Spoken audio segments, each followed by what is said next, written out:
Hello kakabsat! Ngayong araw ay mamamasyal tayo sa Tapalan, ang ipinagmamalaking pasyalan sa Sudipan, La Union. Kahapon pa nga lang may nabasa na akong post sa Facebook ni Book MGTV na stress daw siya. Kaya naman hindi ako nagdalawang isip na yayain siyang mag road trip dahil alam kong ang road trip ang stress reliever niya. Ewan ko ba sa kanya dahil pag nag-travel kami parang hindi siya napapagod kundi ang pakiramdam daw niya ay mas nare-relax siya. Naisipan namin na ang Tapalan ang puntahan dahil never pa namin napuntahan at sinasabi din nila na maganda dito. Pagdating namin wala kaming naramdaman na pagsisisi. Dito hindi naman masyadong malayo. Pero pag first timer ka, ramdam mo na parang malayo. Ang ginamit namin para mahanap ang lugar na ito ay Google Maps. Ang lokasyon nito ay nasa taas ng bundok dito sa Castro, Sudipan, La Union. Ngunit sa Bangar, La Union ang pinakamainam na daan para makarating dito. Mataas at matarik ang daan, pero carry lang, kayang-kaya naman. The best pa ang view na madadaanan. Sinadya din talaga namin na hapon ang pagpunta dito para hindi masyadong mainit at gusto din naming mapanood ang sunset.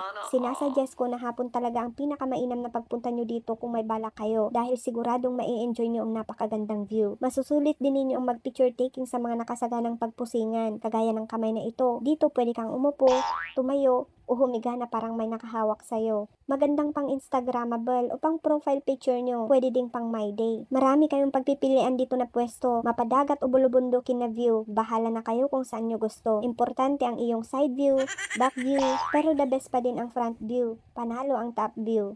Pwede din kayong magbaon ng pagkain nyo dito dahil may mga kubo na pwedeng pagpwestuan, na pariir at magandang pagistoryaan. Tanaw na tanaw mo ang mga kabahayan sa baba, pati na rin ang baybayin at karayan. Kung gusto nyo naman ng Lovers Moon, dito naman sa may duyan, pwede kayong maglambingan dyan at mag-picture taking ng sweet-sweetan. Tanaw na tanaw mo pa ang mga kabanbantayan. Pagod na si Abu G pero super nag-enjoy naman. May pang-apat pang view tayong pupuntahan. Dito ay ang Where the Mountain Meets the Sky. Sa sobrang taas ng lugar na ito, talaga namang parang napakalapit na natin sa langit. Lalo na siguro pag umaga, makikita mo ang Sea of Clouds. Napakagandang pang family dito. Uray sabay-sabay kayong agindayon dyan. Mapabata, dalaga, may asawa at lola, masaya pa rin. Ang entrance fee dito ay 30 pesos per head. Para sa amin, sulit na sulit. Wala ding problema sa mga sasakyan dahil meron silang maluwag na parkingan. Kung may kayon pa siya rin to'y Tapalan, dito'y Sudipan, La Union.